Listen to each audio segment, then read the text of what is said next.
महीने कोरोना से जूझने के बाद देश में अच्छी खबर आई। कोरोना का टीका आया, लेकिन साथ ही एक नई चिंता भी आ गई है। व्यापारी को अपने कारोबार की और आम आदमी को एक बार फिर सेहत की। बर्ड फ्लू हिमाचल, मध्य प्रदेश, केरल और राजस्थान के बाद अब हरियाणा में भी कहीं पैर तो नहीं पसार लेगा। ये बात हम इसलिए कह रहे हैं क्योंकि हरियाणा के second largest poultry hub Barwala में 1 लाख मुर्गियों की मौत हुई है और ये मौत किसी रहस्यमयी बीमारी की वजह से हुई है।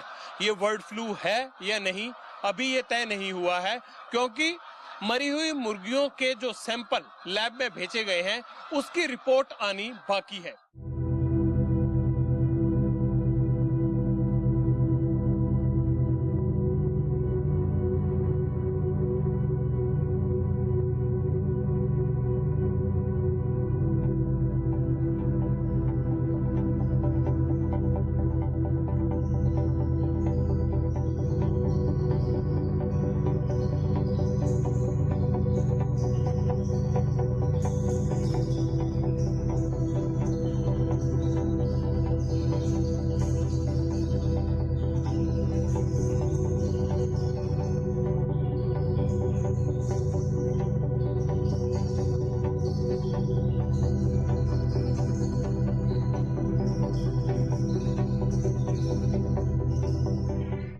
हरियाणा में मुर्गियों की मौत का रहस्य बरकरार है। हमारे साथ दर्शन सिंगला जी हैं। सिंगला साहब, पहले तो ये बताइए कि ये बीमारी है क्या? बर्ड फ्लू के साथ जोड़कर देखा जा रहा है। अभी तक कितनी मुर्गियों की मौत हुई है और इसकी वजह आप क्या समझ पाए हैं? सर, ये बीमारी हर साल की तरह इस साल जब ठंड ज्यादा होती है तो ये आती है। तो हमारा मानना है ये रानीखेत है, जिसका समय समय पे हम टीकाकरण करते हैं मुर्गियों का। ये रानीखेत बीमारी क्या है? ये टीकाकरण के दौरान होती है, सर्दियों में होती है, और क्या पहले भी कभी इतने बड़े स्तर पर मौत हुई है मुर्गियों की? पहले भी होती रहती है मोर्टेलिटी, जो मुर्गियों की मरती हैं। इस साल ठंड थोड़ी ज्यादा गिरने के कारण रानीखेत बीमारी बहुत पुरानी बीमारी है, इसका हम टीकाकरण करते हैं। कोई हमारे को ये लगता है कोई वैक्सीन फेलियर हो सकता है। अभी तक कितनी मुर्गियों की बरवाला बेल्ट में मौत हुई है और ये कितने टाइम के दौरान हुई? ये तकरीबन हमारे यहाँ पे 1 लाख से 1.25 लाख मुर्गियों की मौत हुई है और बाकी ये तकरीबन आज 25 दिन में जो टोटल मोर्टेलिटी है और 80 लाख मुर्गियां डिस्ट्रिक्ट पंचकुला में है। आपको इस बात का अंदेशा है कि हो सकता है कि ये बर्ड फ्लू हो? नहीं, हमारे को बिल्कुल भी अंदेशा नहीं है जो बर्ड फ्लू है। कोई मतलब ही नहीं इसका, क्योंकि हमारा पोल्ट्री सेक्टर बहुत आगे एडवांस में है। आपको ऐसा क्यों लगता है कि ये नहीं हो सकता, जब माइग्रेटरी बर्ड्स में आ गया है? कई राज्यों में माइग्रेटरी बर्ड्स में या जो भारतीय पक्षी हैं उनके मरने की खबर आ रही है। आप इतने निश्चिंत कैसे लग रहे हैं? क्या आपने इनको वैक्सीनेशन करवाया हुआ है या आपको लगता है कि इस तरह की बीमारी लगातार पहले भी पिछले सीजन में होती आई है? आपके इतना निश्चिंत होने की वजह क्या है? हमारी वजह यह है, जो हमारे डॉक्टर हैं वो इनका पोस्टमार्टम करते हैं हम लोग रोज की रोज, उसमें किसी तरह के भी ऐसे लक्षण नहीं पाए गए हैं। क्या इनके नमूने भेजे गए हैं कहीं लैब जांच के लिए? जी, सरकार को हमने लिखती में दे दिया था तकरीबन 10 तारीख को, एनिमल हस्बेंड्री को। तो उसके बाद अभी ये गवर्नमेंट ने, हमारे एनिमल हस्बेंड्री विभाग ने पिछले 3-4 दिन में नमूने लेकर जलंधर और भोपाल के लिए रवाना किए गए हैं, जो हमारे को बताया गया है। कब तक इन नमूनों की रिपोर्ट आ जाएगी और आपका जो पोल्ट्री का व्यापारी है या इस धंधे से जुड़े हुए लोग हैं या उसे खाने वाले उपभोक्ता हैं, वो ये निश्चिंत हो जाएं कि बर्ड फ्लू जैसी बात नहीं है? बिल्कुल, खाने वाले बिल्कुल निश्चिंत हो जाएं, जो भी हमारे पोल्ट्री सेक्टर से जुड़े हुए हैं उनको कोई भी किसी तरह की कोई प्रॉब्लम नहीं है। जहाँ पे अपना अंडा, मीट, चिकन जो मर्जी खाएं, इससे कोई बीमारी का लक्षण नहीं है इसमें। आपको क्या बताया गया है कि लैब रिपोर्ट कब तक आएगी? ये लैब रिपोर्ट के लिए जो प्रशासन की तरफ से गाइडलाइन जारी हुई, कल या परसों तक लैब रिपोर्ट आएगी। ये बताइए कि जब मुर्गियां मर जाती हैं तो उनको मरने के बाद आप उनको नष्ट कैसे करते हैं? जो मुर्गी मर जाती है वो हम लोग खड्डा खोद के उसमें दफनाकर उसको बंद करके फिर मोर्टेलिटी को 0 करते हैं। ये प्रोटोकॉल आपको बताया गया है या रूटीन में ये प्रोसेस रहता है? रूटीन का प्रोटोकॉल है हमारा, कोई ऐसी बात नहीं है। ये तो डेली का डेली हमारा 2-4 मुर्गियां जो मरती हैं वो उनको ऐसे ही करते हैं हम लोग। जो आपकी बरवाला बेल्ट में जितने भी पोल्ट्री फार्म्स हैं वो कितने पोल्ट्री फार्म अभी तक मुर्गियों की मार से या जिनमें मुर्गियां मरने का ये इस तरह की घटनाएं हुई हैं, कितने हैं ऐसे पोल्ट्री फार्म? तकरीबन 15 से 20 पोल्ट्री फार्म डिफेक्टेड है इनसे। बाकी सब कहीं भी कोई मेंटलिटी नहीं है, रूटीन वर्क की मेंटलिटी है। इसमें हम आपको ये भी बता देना चाहते हैं जहाँ पे कम से कम 80 डिस्ट्रिक्ट पोल्ट्री फार्म में 80 हैं और डिस्ट्रिक्ट अम्बाला में 20 से 25 हैं जो हमारे एरिया के साथ लगते हैं, और 20 से 25 फार्मर हमारे 30 फार्म डेरा बस्सी के बगल में हमारे परवाल आगे में, सब जगह सब कोई ऐसी कोई प्रॉब्लम नहीं है। ये क्या पहले एक फार्म से बढ़नी शुरू हुई जो ये मुर्गियां मरनी शुरू हुई, या अचानक ही 10-15 फार्म में मरने लग गई? मतलब ये जब शुरुआत हुई थी तब ये कैसे हुआ? इसमें हमारी नॉलेज में तो यही आ रहा है, पहले एक पे चालू हुई फिर दूसरे पे गई, ऐसे ऐसा ऐसा दूसरे पे ट्रांजेक्ट हुई है। सिंगला साहब, आपने पहले भी ये पहली अगर मान लीजिए कि बर्ड फ्लू आता है तो पहले भी पिछले 10-15 साल में 2-3 बार इस तरह से हो चुका है। उस टाइम जो बीमारी फैली थी और अब ये जो मौत हुई है, आप इसको जोड़कर बताइए कि क्या ये वो लक्षण है या जिस तरह से वो बीमारी फैली थी वैसे बीमारी फैल रही है? क्योंकि आप लोग तो डे टू डे प्रोसेस में इन्वॉल्व होते हैं, तो आप उस वक्त भी इन्वॉल्व रहे होंगे जब इतनी मुर्गियां मरी थी और ये कहा गया था कि बर्ड फ्लू बड़े स्तर पर आ गया है और उसको कंट्रोल होने में भी टाइम लग गया था। तो इस बार मुर्गियों की मौत में और जो तब बीमारी आई थी बर्ड फ्लू, उसमें क्या फर्क है?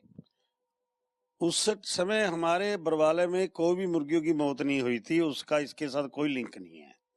हमारे बरवाला में एक भी मुर्गी उस टाइम नहीं मरी थी। इस बार थोड़ा मुर्गी मरी है, ये हमारा मानना है ठंड के कारण मरी है। सिर्फ अफवाहों का बाजार गर्म है, जो कि हम रिक्वेस्ट करते हैं सारे मीडिया से भी, सभी लोगों से भी। बिल्कुल पोल्ट्री सेफ है, उम्मीद है अभी आगे भी सेफ रहेगी। आपको ये तो नहीं लगता कि जैसे हिमाचल में माइग्रेटरी बर्ड्स की डेथ हुई और उसके बाद जो है केरला से भी खबर आई, राजस्थान और एमपी से भी पक्षियों के मरने की खबरें आ रही हैं, और बीच में हरियाणा की मुर्गियों की लाखों की संख्या में मृत्यु के कारण ये आपस में कोरिलेट हो गया? नहीं नहीं, ऐसा कुछ नहीं है। ये रूटीन मेंटलिटी है। ठंड ज्यादा होने के कारण हमारी मुर्गियों की मेंटलिटी है, कई फार्मों पे नकल सेंसी के कारण हुई है। अच्छा, ये जरा रानीखेत के बारे में बताइए कि क्या ये रानीखेत बीमारी हर साल ही शिकार बनाती है मुर्गियों को अपना, या जब ठंड होती है तब बनाती है ज्यादा? और इसकी रोकथाम आप कैसे करते हैं, पहले कैसे करते रहे हैं? सर, रानीखेत की रोकथाम पूरी तरह करते हैं, हम आज भी कर रहे हैं। ठंड में अपना ज्यादा शिकार करती है, ये हमें मालूम है इस चीज का। रानीखेत का टीकाकरण होता है, एंटी किल्ड लगती है, R2B लगती है, लसोटा लगता है, हर तरह का मेडिसिन होता है। 1 दिन से लेके 120 दिन तक पूरी मुर्गी को टीका करने होने के बाद अंडे पे मुर्गी तभी आती है जब पूरा टीकाकरण हो जाता है, और अंडा बिल्कुल सेफ है।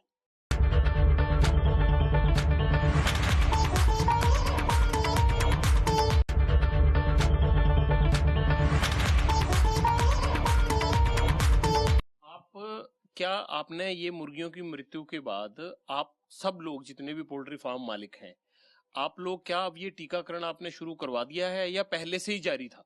नहीं नहीं, ये पहले से ही जारी था, ये ऐसे नहीं होता भी आज ही टीकाकरण हो जाएगा। तो जिस दिन चिक्स आते हैं, बच्चे आते हैं, उसी दिन से टीकाकरण चालू होता है। और अंडा और मुर्गी और चिकन बिल्कुल सेफ है, बिल्कुल कोई प्रॉब्लम नहीं है। आप ये बताइए कि अगर वैक्सीनेशन एक दिन से 120 दिन के चूजे को लग जाता है तो फिर ये मुर्गियों की मौत क्यों हो रही है? और जिन मुर्गियों की मौत हुई है वो कितने अरसे की थी? 1 महीने की, 2 महीने की, 6 महीने की? ज्यादा तादाद किस अरसे की मुर्गियों की है? ज्यादा तादाद 400 दिन से ऊपर की मुर्गियों की है, जो बुढ़ी मुर्गी जिसे हम बोलते हैं। ठंड के कारण बुढ़ी मुर्गी ही मरती है, जवान मुर्गी नहीं मरती है।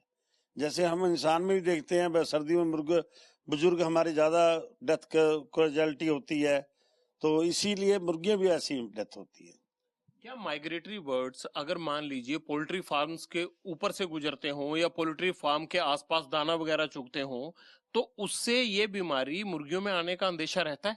माइग्रेट बर्ड हमारे फार्मों पे नहीं आते, वो पानी की जगह पे जाते हैं जहाँ पे पानी की झील होती है। ना कोई ऐसा सुनने में आया कि हमारे यहाँ के दाने चुगते हैं।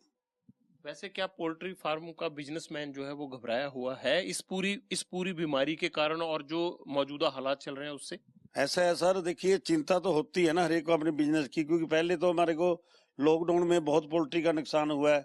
अब दोबारा उसी में हम चले जाएं तो फिर चिंता तो होती है फार्मर को।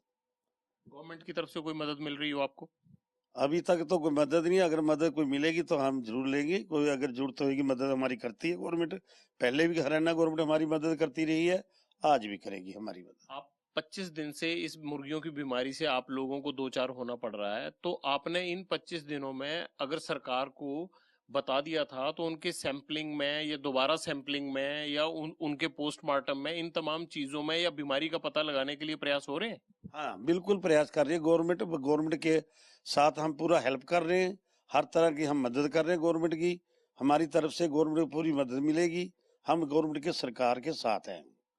एक बात बताइए सिंगला साहब की कितना अंडा इस पूरी बरवाला बेल्ट से सप्लाई होता है और किन किन राज्यों में कहां तक जाता है? यहाँ से तो ज्यादा अंडा सप्लाई होता होगा ना? जी जी जी, जहाँ से पूरा अंडा जाता है, जम्मू कश्मीर से लेकर नॉर्थ ईस्ट तक हमारा अंडा जाता है। कितना कितना अंडा सप्लाई डेली होता है? तकरीबन ये मान लीजिए जो मैंने बताया, बरवाला बेल्ट, डिस्ट्रिक्ट अम्बाला, बरवाला और डेराबस्सी की जो हमारी पोल्ट्री फार्मर है, तकरीबन 150 से 250 पोल्ट्री फार्म है। तकरीबन ये 90 लाख से 1 करोड़ अंडा डेली जाता है यहाँ से। और मुर्गियों की कितनी सप्लाई होगी डेली? मुर्गियों की हमारे मुर्गी नहीं होती, मुर्गी जब अंडा देना बंद करते तभी हम मुर्गी बेचते हैं। 10 से 15 हजार मुर्गी डेली जाती है बस।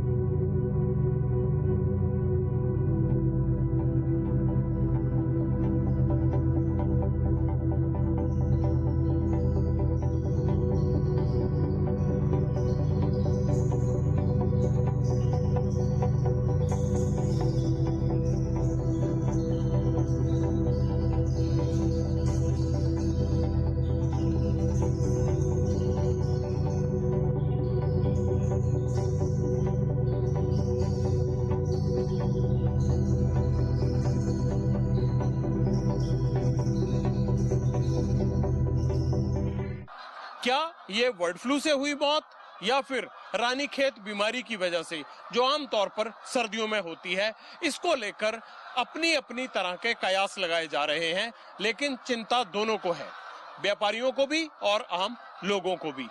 बड़ा सवाल ये है कि क्या बर्ड फ्लू भारत में फैल जाएगा या फिर सरकारें तमाम कोशिश करके इसे इन राज्यों से आगे बढ़ने से रोक लेंगी। फिलहाल मुर्गियों में कहीं भी बर्ड फ्लू के लक्षण अभी तक नहीं पाए गए हैं, लेकिन प्रवासी पक्षियों और आम पक्षियों में ये लक्षण पाए गए हैं।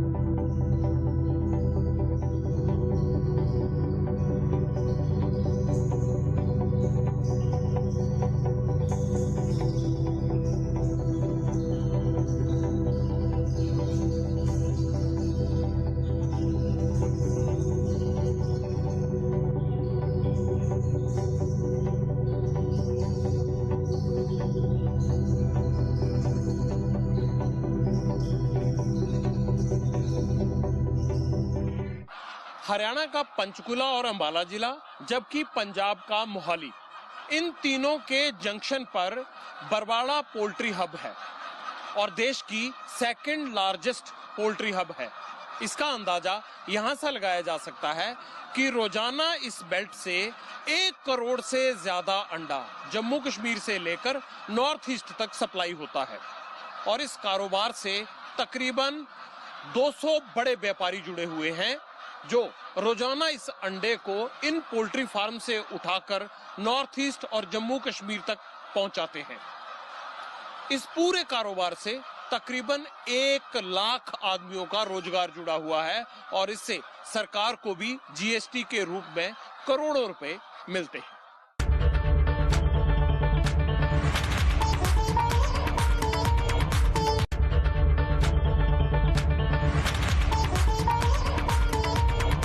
तो हिमाचल में पुष्टि हो गई है, H5N1 ये बर्ड फ्लू पॉजिटिव सैंपल पाए गए हैं और ये माइग्रेटरी बर्ड जो तलवाड़ा और कांगड़ा जिले के बीच में पौंग डैम झील है, उस झील पर जितने माइग्रेटरी बर्ड आए थे उनमें से 1900 माइग्रेटरी बर्ड्स की मृत्यु हुई है और उसमें जो जिला प्रशासन ने भोपाल की लैब में सैंपल भेजे थे, जालंधर की लैब में सैंपल भेजे थे, वो पॉजिटिव पाए गए हैं। तो हम ये कह सकते हैं कि मुर्गियों में हुई मौत की बीमारी की पुष्टि होना बाकी है, लेकिन जो माइग्रेटरी बर्ड और पक्षियों की मौत हुई है उनकी पुष्टि हो चुकी है, उनमें बर्ड फ्लू है।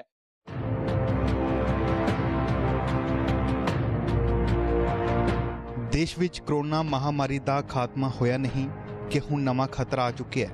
ਲੱਖਾਂ ਦੀ ਗਿਣਤੀ 'ਚ ਪੰਛੀਆਂ ਦੀ ਮੌਤ ਹੋ ਰਹੀ ਹੈ। 5 ਸੂਬਿਆਂ 'ਚ ਬਰਡ ਫਲੂ ਦਾ ਸੰਕਟ ਮੰਡਰਾਉਣ ਲੱਗਾ ਹੈ।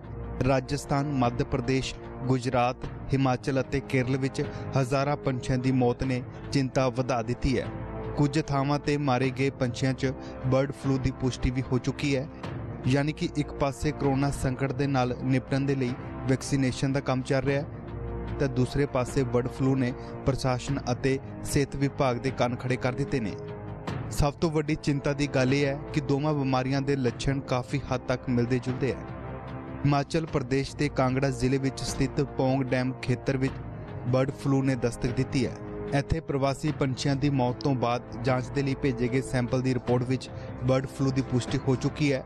ਹੁਣ ਤੱਕ 2000 ਦੇ ਕਰੀਬ ਪੰਛੀ ਮਾਰੇ ਜਾ ਚੁੱਕੇ ਹੈ। ਇਸ ਨੂੰ ਵੇਖਦੇ ਹੋਏ ਕਾਂਗੜਾ ਜ਼ਿਲ੍ਹਾ ਪ੍ਰਸ਼ਾਸਨ ਨੇ ਦੇਹਰਾ, ਜਵਾਲੀ, ਇੰਦੌਰਾ, ਫਤਿਹਪੁਰ ਸਬ ਡਿਵੀਜ਼ਨ ਵਿੱਚ ਮੀਟ, ਮੱਛੀ ਅਤੇ ਪੋਲਟਰੀ ਉਤਪਾਦ ਵੇਚਣ ਤੇ ਪੂਰੀ ਤਰ੍ਹਾਂ ਦੇ ਨਾਲ ਪਾਬੰਦੀ ਲਗਾ ਦਿੱਤੀ ਹੈ। ਇਸ ਦੇ ਨਾਲ ਹੀ ਪੌਂਗ ਡੈਮ ਦੇ 1 ਕਿਲੋਮੀਟਰ ਦੇ ਦਾਇਰੇ ਵਿੱਚ ਆਉਣ ਵਾਲੇ ਖੇਤਰ ਨੂੰ ਅਲਰਟ ਜ਼ੋਨ ਐਲਾਨ ਦਿੱਤਾ ਗਿਆ ਹੈ। ਬਰਡ ਫਲੂ ਨੂੰ ਫੈਲਣ ਤੋਂ ਰੋਕਣ ਦੇ ਲਈ 9 ਕਿਲੋਮੀਟਰ ਖੇਤਰ ਨੂੰ ਨਿਗਰਾਨੀ ਜ਼ੋਨ ਵਿੱਚ ਰੱਖਿਆ ਹੋਇਆ ਹੈ। ਇਸ ਇਲਾਕੇ ਵਿੱਚ ਸੈਰ ਸਪਾਟਾ ਗਤੀਵਿਧੀਆਂ ਤੇ ਵੀ ਰੋਕ ਲਗਾ ਦਿੱਤੀ ਗਈ ਹੈ। पौंग डैम झील के आसपास 4 विधानसभा क्षेत्र लगते हैं हिमाचल के। उन चारों में मीट, मछली, अंडा उत्पादन की बिक्री पर पाबंदी लगा दी गई है पूरी तरह से, क्योंकि पौंग डैम में बहुत सारा टूरिस्ट जाता है, बर्ड सेंचुरी में बहुत सारे लोग जाते हैं। ये तलवाड़ा पंजाब का इलाका लगता है और कांगड़ा जो हिमाचल प्रदेश का जिला लगता है, जिसके बीच में ये पौंग डैम झील बनी हुई है, बॉर्डर पर है एकदम और काफी बड़े इलाके में फैली हुई है। वहां पर टूरिस्ट एक्टिविटीज को बंद कर दिया गया है। 1 किलोमीटर के एरिया को नो मैन लैंड जोन बना दिया गया है, यानी एक तरह से पूरी तरह कर्फ्यू रहेगा। उस 1 किलोमीटर के दायरे में कोई नहीं जाएगा। उसके बाद का जो 9 किलोमीटर का एरिया है वहां पर पुलिस तर्क रहेगी, किसी को भी वहां जाने नहीं दिया जाएगा। कोई आदमी वहां से कोई भी चीज लेकर आ रहा होगा उसकी जांच की जाएगी और लोगों को यह बताया जाएगा कि इस तरह का यहां पर वायरस फैल सकता है, इसलिए वो पौंग डैम झील के आसपास या किनारे पर किसी भी तरह से ना जाएं। तो इस तरह के एहतियाती कदम उठाए गए हैं और इसको और कैसे रोकना है, माइग्रेटरी बर्ड जो बाहर से आ रहे हैं उनके मुआयने लगातार सैंपल लेने की कोशिशें अब भी जिला प्रशासन कर रहा है और भोपाल और जलंधर के लैब के टच में बने हुए हैं जिला कांगड़ा के प्रशासनिक अधिकारी। ਹਰਿਆਣਾ ਦਾ ਪੋਲਟਰੀ ਹੱਬ ਕਹੇ ਜਾਣੇ ਵਾਲੇ ਅੰਬਾਲਾ ਅਤੇ ਪੰਚਕੂਲਾ 'ਚ 1 ਲੱਖ ਤੋਂ ਵੱਧ ਮੁਰਗੀਆਂ ਦੀ ਹੁਣ ਤੱਕ ਮੌਤ ਹੋ ਚੁੱਕੀ ਹੈ। ਫਿਲਹਾਲ ਇੱਥੇ ਸੈਂਪਲ ਜਾਂਚ ਦੇ ਲਈ ਲੈਬ 'ਚ ਭੇਜੇ ਜਾ ਚੁੱਕੇ ਹੈ। ਸਾਡਾ ਜਿਹੜਾ being important parcel of department Punjab ਸਰਕਾਰ, ਗਵਰਨਮੈਂਟ ਆਫ ਇੰਡੀਆ, RDDL ਸਾਰੇ ਆਪਾਂ ਅੱਗੇ ਵੀ ਕੰਮ ਕਰਦੇ ਆ ਰਹੇ ਹਾਂ। ਸਰਵੇਲੈਂਸ ਦਾ ਐਕਟਿਵ ਤੇ ਪੈਸਿਵ ਸਰਵੇਲੈਂਸ ਦੇਖਦੇ ਹਾਂ ਕਿ ਤਾਂ ਕਿ ਇਹਦੀ ਸਰਕੂਲੇਸ਼ਨ ਆਫ ਵਾਇਰਸ ਕਿਤੇ ਹੈ ਤੇ ਨਹੀਂ, ਜਿਵੇਂ ਕਿ ਉਸ ਏਰੀਆ 'ਚ ਆ ਗਈ ਹੈ, ਬੈਨ ਲੱਗ ਗਿਆ, ਉਸ ਏਰੀਆ ਨੂੰ ਕੰਟਰੋਲ ਕਰ ਲਿਆ ਤਾਂ ਕਿ ਕੋਈ ਮੂਵਮੈਂਟ ਵਗੈਰਾ ਨਾ ਹੋਵੇ। ਉਸ ਏਰੀਆ ਦੇ ਕੁਝ ਸਪੈਸੀਫਿਕ ਕਿਲੋਮੀਟਰ ਦੇ ਵਿੱਚ ਆਪਾਂ ਸੈਂਪਲ ਡੋਮੈਸਟਿਕ ਬਰਡ 'ਚ ਵੀ ਲਵਾਂਗੇ, ਵਾਈਲਡ ਬਰਡ 'ਚ ਵੀ ਲਵਾਂਗੇ। ਜੇ ਕੋਈ ਅਨਯੂਜੂਅਲ ਮੋਰਟੈਲਿਟੀ ਜਾਂ ਕੋਈ ਜਾਨਵਰ ਮਰ ਜਾਂਦਾ ਉਹਨੂੰ ਵੀ ਆਪਾਂ ਚੈੱਕ ਕਰਕੇ ਇਹਦੀ ਪੜਤਾਲ ਕਰਾਂਗੇ ਤਾਂ ਕਿ ਕਿਤੇ ਉਹ ਵਾਇਰਸ ਦੀ ਟ੍ਰਾਂਸਮਿਸ਼ਨ ਤੇ ਨਹੀਂ ਹੋਈ ਹੈਗੀ। ਹਿਮਾਚਲ ਪ੍ਰਦੇਸ਼ ਵਿੱਚ ਬਰਡ ਫਲੂ ਫੈਲਣ ਦੇ ਖਤਰੇ ਦੇ ਚੱਲਦੇ ਹੋਏ ਪੰਜਾਬ ਸਰਕਾਰ ਵੱਲੋਂ ਵੀ ਬਰਡ ਸੈਂਚੁਰੀ ਵਿੱਚ ਸਾਵਧਾਨੀ ਰੱਖਣੀ ਸ਼ੁਰੂ ਕਰ ਦਿੱਤੀ ਗਈ ਹੈ। ਅੰਮ੍ਰਿਤਸਰ ਤੋਂ 50 ਕਿਲੋਮੀਟਰ ਦੂਰ ਪੈਂਦੇ ਹਰੀਕੇ ਨਗਰ ਬਰਡ ਸੈਂਚੁਰੀ, ਜਿੱਥੇ ਹਰ ਸਾਲ ਲੱਖਾਂ ਦੀ ਗਿਣਤੀ 'ਚ ਪ੍ਰਵਾਸੀ ਪੰਛੀ ਆਉਂਦੇ ਹੈ, ਤਾਂ ਉਹਨਾਂ ਨੂੰ ਧਿਆਨ 'ਚ ਰੱਖਦੇ ਹੋਏ ਇੱਥੇ ਸਖਤੀ ਵਰਤੀ ਜਾ ਰਹੀ ਹੈ। ਪੰਜਾਬ ਸਰਕਾਰ ਨੇ ਜਿੱਥੇ ਹਰੀਕੇ ਵਾਈਲਡ ਲਾਈਫ ਰੇਂਜ ਦੇ ਵਿੱਚ ਵੀ ਅਲਰਟ ਜਾਰੀ ਕਰ ਦਿੱਤਾ। ਪੌਂਗ ਡੈਮ ਦੇ ਉੱਪਰ ਜਿਹੜੇ ਅਲਰਟ ਪਹਿਲਾਂ ਹੀ ਜਾਰੀ ਸੀ, ਤਾਂ ਪੰਜਾਬ ਦੇ ਹਰੀਕੇ ਜਿਹੜੀ ਵਾਈਲਡ ਲਾਈਫ ਰੇਂਜ ਹੈ, ਇੱਥੇ ਵੀ ਹਰ ਸਾਲ 1 ਲੱਖ ਦੇ ਕਰੀਬ ਜਿਹੜੇ ਵਿਦੇਸ਼ੀ ਪੰਛੀ ਨੇ ਇੱਥੇ ਆਉਂਦੇ ਨੇ। ਇਸ ਵਕਤ ਅਸੀਂ ਹਰੀਕੇ ਪੱਤਣ ਦੇ ਉਸੇ ਵਾਈਲਡ ਲਾਈਫ ਰੇਂਜ ਦੇ ਵਿੱਚ ਮੌਜੂਦ ਹਾਂ, ਜਿੱਥੇ ਤੁਸੀਂ ਦੇਖ ਸਕਦੇ ਹੋ ਕਿ ਵੱਡੀ ਮਾਤਰਾ ਸੰਗਮ ਹੈ ਸਤਲੁਜ ਦਾ ਤੇ ਬਿਆਸ ਦਰਿਆ ਦਾ, ਜਿੱਥੇ ਵੱਖ-ਵੱਖ ਦੇਸ਼ਾਂ ਤੋਂ 29 ਦੇਸ਼ਾਂ ਦੇ ਕਰੀਬ ਜਿਹੜੇ ਨੇ ਸਾਈਬੇਰੀਆ, ਰਸ਼ੀਆ, ਯੂਰਪ ਆਦਿ ਦੇਸ਼ਾਂ ਤੋਂ ਹਜ਼ਾਰਾਂ ਕਿਲੋਮੀਟਰ ਦਾ ਸਫ਼ਰ ਤੈਅ ਕਰਕੇ ਪੰਛੀ ਜਿਹੜੇ ਨੇ ਸਰਦੀ ਦੇ ਮੌਸਮ ਦੇ ਵਿੱਚ ਇੱਥੇ ਆਉਂਦੇ ਨੇ ਤੇ ਇੱਥੇ ਤਕਰੀਬਨ 6 ਮਹੀਨੇ ਦਾ ਆਵਾਸ ਕਰਦੇ ਨੇ। ਲਗਾਤਾਰ ਉੱਥੋਂ ਉੱਡ ਕੇ ਇੱਥੇ ਹਰ ਸਾਲ ਆਉਂਦੇ ਨੇ। ਪਿਛਲੇ ਸਾਲ ਦੀ ਜੇਕਰ ਗੱਲ ਕੀਤੀ ਜਾਵੇ ਤਾਂ 93,000 ਦੇ ਜਿਹੜੇ ਕਰੀਬ ਪੰਛੀ ਸੀ ਇੱਥੇ ਆਏ ਸੀ, ਇੱਕ ਵੱਡੀ ਸੰਖਿਆ ਹੈ। ਤਾਂ ਇਸ ਵਾਰ ਵੀ ਕਿਉਂਕਿ ਸਰਦੀ ਦਾ ਮੌਸਮ ਪਹਿਲਾਂ ਸ਼ੁਰੂ ਹੋ ਗਿਆ ਸੀ ਤੇ ਜਿੰਨੀ ਜ਼ਿਆਦਾ ਸਰਦੀ ਇੱਥੇ ਹੁੰਦੀ ਹੈ ਉਨੇ ਹੀ ਪੰਛੀ ਜਿਹੜੇ ਨੇ ਇੱਥੇ ਪਹੁੰਚਦੇ ਨੇ। ਤਾਂ ਅਜਿਹੇ ਦੇ ਵਿੱਚ ਇੱਥੇ ਜਿਹੜੀ ਪੈਟਰੋਲਿੰਗ ਹੈ ਉਹ ਵਧਾ ਦਿੱਤੀ ਹੈ। ਗਿਣਤੀ ਚਾਹੇ ਕਿ 15 ਜਨਵਰੀ ਤੋਂ ਬਾਅਦ ਇੱਥੇ ਸ਼ੁਰੂ ਹੁੰਦੀ ਹੈ ਕਿਉਂਕਿ ਉਸ ਸਮੇਂ ਪੀਕ ਤੇ ਜਿਹੜੇ ਪੰਛੀ ਨੇ ਉਹਨਾਂ ਦੀ ਸੰਖਿਆ ਪੀਕ ਤੇ ਪਹੁੰਚ ਜਾਂਦੀ ਹੈ। ਤਾਂ ਟੂਰਿਜ਼ਮ ਦੇ ਪੱਖੋਂ ਦੇਖਿਆ ਜਾਵੇ ਤਾਂ ਇਹ ਇੱਕ ਬੜਾ ਵਧੀਆ ਵੱਡਾ ਸੈਂਟਰ ਸੀ।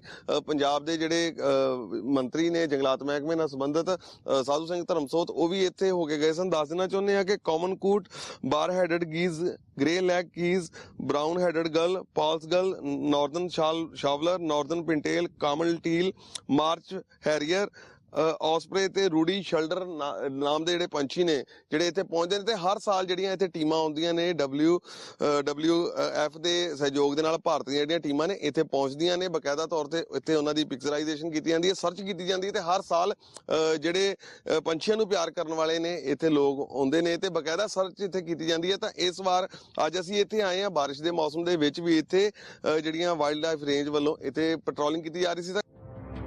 ਰਾਜਸਥਾਨ 'ਚ ਹੁਣ ਤੱਕ 471 ਕਾਵਾਂ ਸਮੇਤ 522 ਪੰਛੀਆਂ ਦੀ ਮੌਤ ਹੋ ਚੁੱਕੀ ਹੈ। ਪਸ਼ੂ ਪਾਲਣ ਵਿਭਾਗ ਦੇ ਅਧਿਕਾਰੀਆਂ ਮੁਤਾਬਕ ਰਾਜਸਥਾਨ 'ਚ ਬਰਡ ਫਲੂ ਦੇ ਨਾਲ ਹੋਈਆਂ ਮੌਤਾਂ ਵਿੱਚ ਸਿਰਫ H5 ਸਟ੍ਰੇਨ ਹੀ ਮਿਲਿਆ ਹੈ ਜੋ ਜ਼ਿਆਦਾ ਖਤਰਨਾਕ ਨਹੀਂ ਹੈ। ਮੱਧ ਪ੍ਰਦੇਸ਼ ਵਿੱਚ ਵੀ ਹੁਣ ਤੱਕ 200 ਤੋਂ ਵੱਧ ਪੰਛੀਆਂ ਦੀ ਮੌਤ ਹੋ ਚੁੱਕੀ ਹੈ। ਇੰਦੌਰ, ਮੰਦਸੌਰ, ਆਗਰ, ਖਰਗੋਨ, ਉਜੈਨ, ਦੇਵਾਸ, ਨੀਮਚ ਅਤੇ सीहोर च वड्डी गिनती अंदर ਕਾਂ मृतक पाए गए। इस खतरनाक बीमारी ਦੇ चलते हुए केरल के 2 ਜ਼ਿਲ੍ਹਿਆਂ ਦੇ अंदर 50,000 ਵਤਕਾਂ ਨੂੰ ਮਾਰਨ ਦੇ ਆਦੇਸ਼ ਦੇ ਦਿੱਤੇ ਗਏ ਨੇ। ਬਰਡ ਫਲੂ ਦੀ ਪੰਛੀਆਂ ਤੋਂ ਇਨਸਾਨ ਵਿੱਚ ਉਦੋਂ ਆਉਣ ਦੀ ਸੰਭਾਵਨਾ ਹੁੰਦੀ ਹੈ ਜਦੋਂ ਵਿਅਕਤੀ ਸੰਕਰਮਿਤ ਪੰਛੀ ਜਾਂ ਉਸਦੇ ਸੰਕਰਮਿਤ ਖੰਭ ਦੇ ਨਾਲ ਸੰਪਰਕ 'ਚ ਆਉਂਦਾ ਹੈ, ਪਰ ਇਹ ਸੰਭਾਵਨਾ ਬਹੁਤ ਹੀ ਘੱਟ ਹੁੰਦੀ ਹੈ।